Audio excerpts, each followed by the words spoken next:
Mukadzi wangu richido chemoyo. Kwakuri sei kuchina nhasi? Kwakuri right.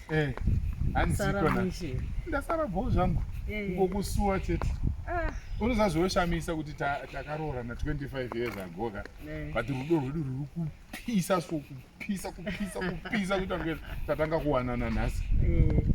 Hanziko kuchina nhasi. Anga wakatsika.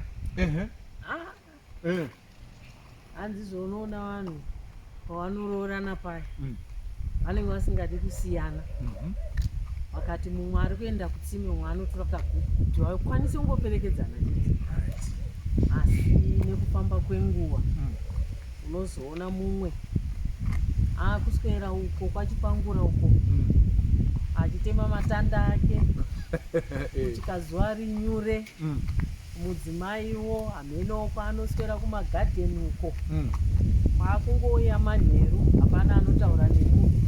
Mumwe anenge atorara kare, mumwe akutonotora ega sadza odya mabhurangeti. Vanga vakatsika. Hanzi hazvina kunaka, izvo ndo zviri kuuraya maberere. Unoona mumwe anoswera kubasa uko, uyo ari kuswera kubasa uko, vadzoka hapana kana kutomboonana havaonani. Mangwana makuseni mumwe ari kumuka ari kungogesa nekuenda kubasa. Mumwe usvika achiona bhora, mwana unotamba neboys kana utamba negirls chingodaro. Hanzi TV. Mumwe anosvikirwa akabata TV kudai ari kungotinya TV kana kuti aone kuti mumba mapindawo munhu akakosha amutambire, kungomutiwo baba welcome mauya kumba. Hakuna nguva yayo. Anenge angori bhizi paWhatsApp, ari bhizi paTV, muzvimadhirama zvakati kuuya izvi, kuzoti iwo mamuvi. Hanzi anenge asingatoona ari munyika yekure. Kusvika murume anozvitsvagira chikafu anototya kana kutanga kuti naye chikafu changu chiri pai, anototya kuzvibvunza.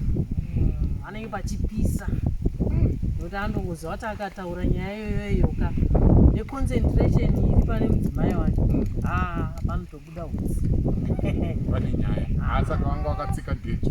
Zvazvisingaiti. Iwo mamarriage ari kuputsika. Kana ivo vanoresearcha vachiti hanzi izvo pamamarriage 10, 5 anoguma aita divorce. Ini ndinofunga kuti kwedu kuno zvinenge zviri kunyanya ini. Zviri kunyanya. Haisi yatoo 7 out of 10 kana 8 out of 10 dziri kuita divorce. Ufunge kuti vana ivavo vese vanozoweya. Kuivo vacho vanenge varambana, vamwe vanoguma vakutsumba futi kuti dai ndakanga ndaramba ndirima. Dambudziko chairo. Nekuti kana ivo varume vanga vachinzi varume unoona akati tsika akabata newspaper, hanzi ungati pamwe ari kuerenga zvaari kunzwa ipapo. Hanzi hapana chaari kuerenga, ari kungoitira chete kuti uyu mukadzi asauye achitaure kwaari.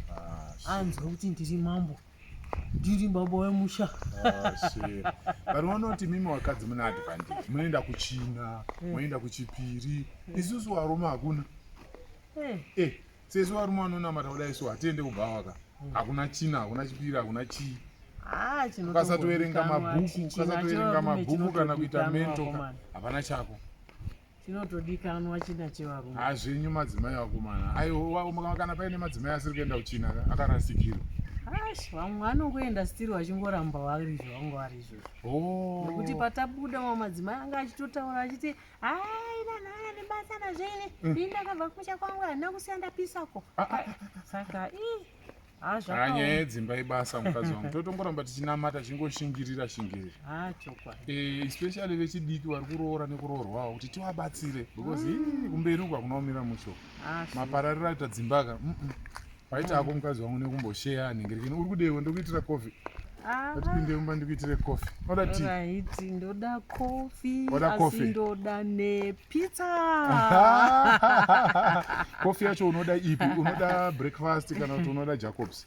Ndoda Jacobs. Unoida nemilk kana kuti isina milk?